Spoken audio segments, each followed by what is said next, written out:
High বন্ধুরা, আসসালামু আলাইকুম। কেমন আছেন সবাই? আশা করছি সবাই ভালো আছেন। ইনশাআল্লাহ আমিও ভালো আছি। আজকে রেসিপি হচ্ছে কাতলা মাছের ডিম দিয়ে আলু চচ্চড়ি। চলুন দেখা যাক।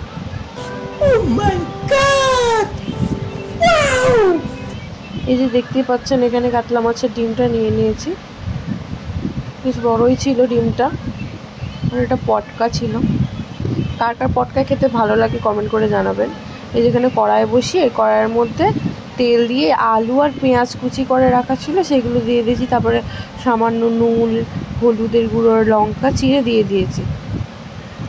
দিয়ে ভালো করে আলুগুলোকে ভাজা ভাজা করে নিতে হবে।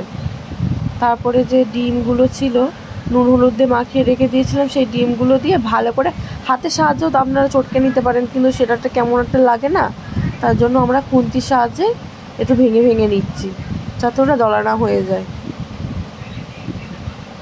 এখানে আদা, রসুন আর জিরের পেস্ট, লবণ সামান্য তখন আবার দিয়েছিলাম, আর একটু এখন দিয়ে দেবো গুঁড়ো লঙ্কা, হলুদের গুঁড়ো। তো একসাথে দিয়ে ভালোভাবে নেড়ে নিতে হবে। তো আপনারা যে ভিডিওটা দেখছেন যারা, তারা আমার চ্যানেলটা একটু প্লিজ সাবস্ক্রাইব করে দেবেন। যারা এখনও সাবস্ক্রাইব করেননি তারা করে দেবেন, আর যারা এখনও সাবস্ক্রাইব করেছেন তাদের তো অনেক অনেক ধন্যবাদ। ভিডিওগুলোতে শেয়ার করে দেবেন, কমেন্ট করে জানাবেন কেমন হচ্ছে, লাইক করবেন।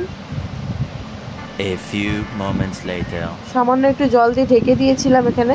এই যে পুরো একদম শুকনো শুকনো হয়ে গেছে, দেখতেই পাচ্ছেন কতটা ভালো হয়েছিল।